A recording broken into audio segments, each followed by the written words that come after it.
5 seconds. Start. சட்டமன்றத்தில் கல்வி மானியத்தின் மீது ஓர் உறுப்பினர் பேசியதாவது: தலைவர் அவர்களே, நான் கல்வி அமைச்சர் அவர்களால் முன்மொழியப்பட்டிருக்கும் கல்வி மானிய கோரிக்கையை ஆதரிக்கிறேன். அதே சமயத்தில் என்னுடைய ஒரு சில கருத்துக்களையும் சொல்ல விரும்புகிறேன். முதலில் ஆங்காங்கு பல்வேறு பள்ளிகள் நிறுவப்பட்டிருப்பதால் கிராமப்புற வளர்ச்சி சிறப்பாக இருக்கிறது என்று சொல்லிக்கொள்ள விரும்புகிறேன்.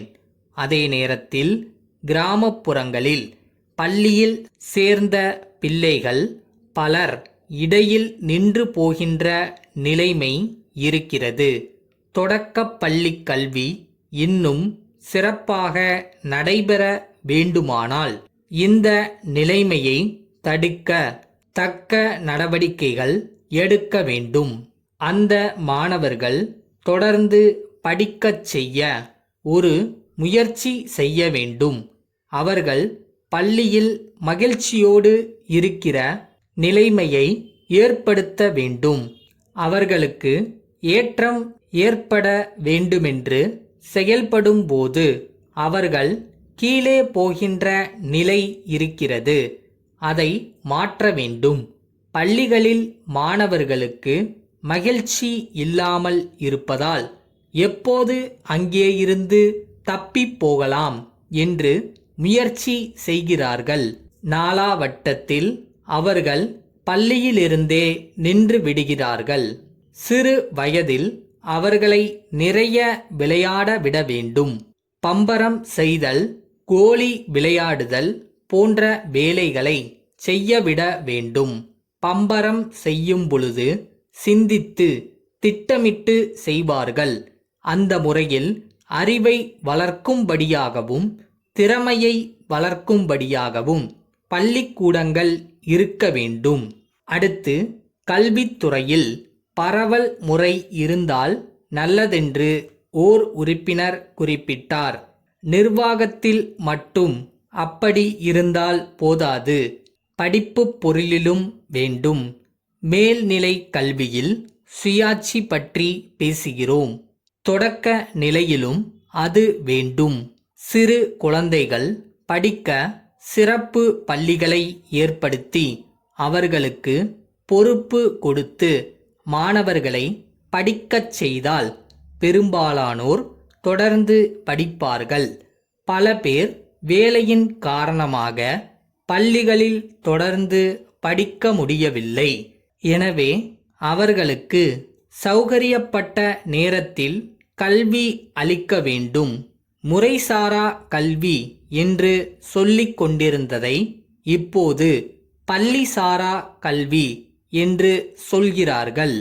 எனினும் இதையும் பள்ளிகளில்தான் நடத்துகிறார்கள்.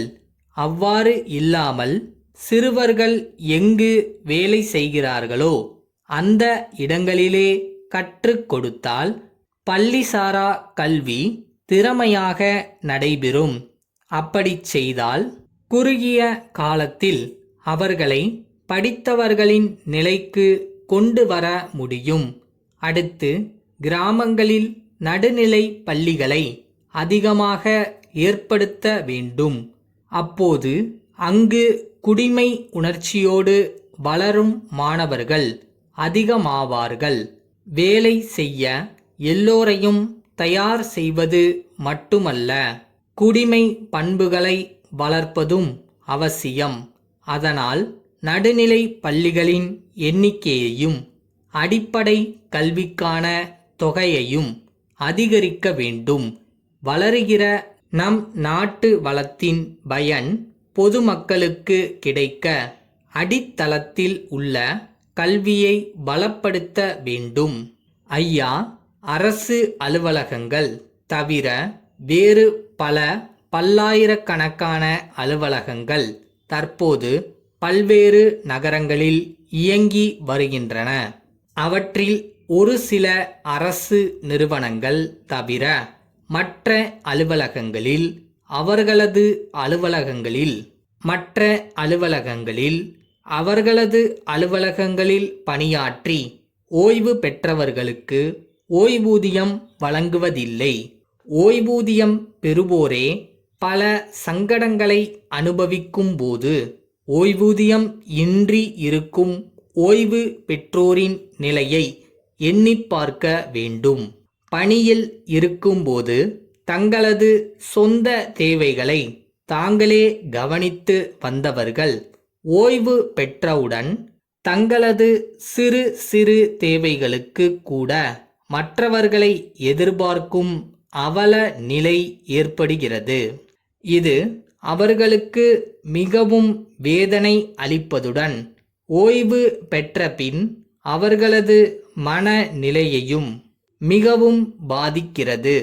எனவே ஓய்வு பெற்றோருக்கு உதவும் வகையில் அவர்கள் பணியில் உள்ள காலத்திலேயே ஒரு சிறு தொகையை ஏதாவது வங்கியில் சேமித்து அதற்கு ஈடான ஒரு தொகையை வேலை செய்யும் நிறுவனமும் சேர்த்து வரலாம்.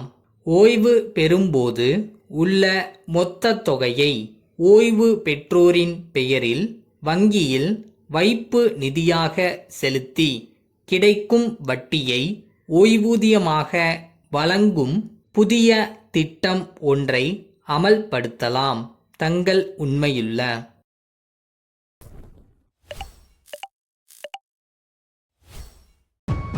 ஜெயிக்கிறது தோக்குறது எல்லாம் செகண்டரி தான். எதை நோக்கி ஓடுறோமோ கடைசி வரை ஓடிட்டே இருக்கணும், அதுதான் முக்கியம்.